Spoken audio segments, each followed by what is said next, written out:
Hello, readers of Every Word, and welcome to Every Word 365. I'm your host, Christina Munoz-Madsen. Today we're reading Genesis 45 through 47. Lots of talk today about the 12 tribes, which came from Jacob's 12 sons. These tribes will be referenced a lot in the Old Testament, so it's good to check out a link that has an overview about who the 12 tribes are. And of course, I'm including that link in the description, and it is from Got Questions. And since it was brought up in that link, I'm going to go ahead and again talk about the number 144,000. If you haven't heard about it or don't know much about it, then great. But if someone has ever told you that only 144,000 people will make it into heaven, be sure to read the link that I'm including that explains why some of us have heard that. It is very complicated, so consider yourself warned. Then we say goodbye to Jacob. Now you may have already read 45 because I hinted at that's the end of the story.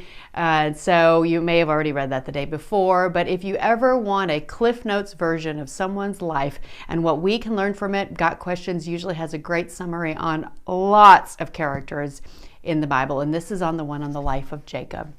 Jacob's name, Deceiver, does seem to characterize much of Jacob's life. But he was also Israel, one to whom God made promises to which he remained faithful. God appeared to Jacob, and Jacob believed God's promises. Despite Jacob's faults, God chose him to be the leader of a great nation that still bears his name today. But for this, it is unlikely that we would know much about Jacob, who appears to be in the middle of events while the key players are those around him. There is no great wisdom or bravery in Jacob to speak of, and we are tempted to see him as little more than God's passive instrument. If we are tempted to think that, because we aren't in the spotlight performing great acts for God, we are unimportant to him, then we should consider the life of Jacob and know that in spite of our failings, God can and will still use us in his plan. I just love that. Each one of us is so important to God's plan. As for Joseph's brothers, guilt is a powerful thing, isn't it? After Jacob's death, the brothers worry that Joseph will now seek revenge against them, meaning that they think the forgiveness was never really real in the first place. And this link is also from Got Questions, all about Joseph's brothers. Revenge was the last thing on his mind. Joseph said to them, "Don't be afraid. Am I in the place of God? You intended to harm me, but God intended it for good to accomplish what is now being done, the saving of many lives." And that's in Genesis 15:19 through 20.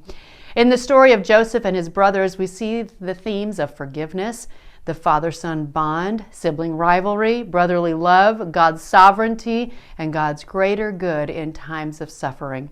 Just like Joseph, we are called to forgive those who have offended us and see life's experiences as part of God's plan to help us serve others.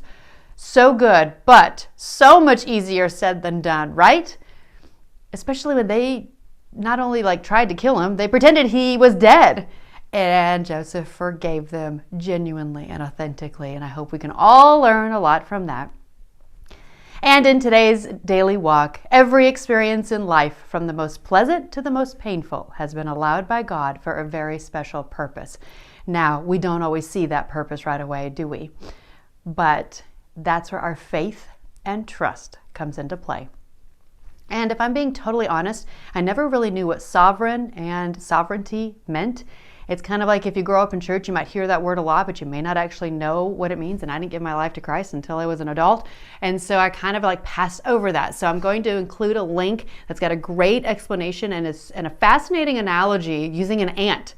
So if you want to know more about that word sovereign, check out that link. Tomorrow's reading is Genesis 48 through 50, the last chapters of our first book. You're doing great. Happy reading. This episode is brought to you in part by Travel with Friends. Safe, knowledgeable, transformative, educational, fun, unforgettable, connections, personable, amazing, taken care of, safe, scripture brought to life, and life-changing. These are just a few of the words that travelers and hosts have used to describe a trip with Travel with Friends. Traveling to different locations throughout the world, these few words describe what the majority of the tour groups feel and experience.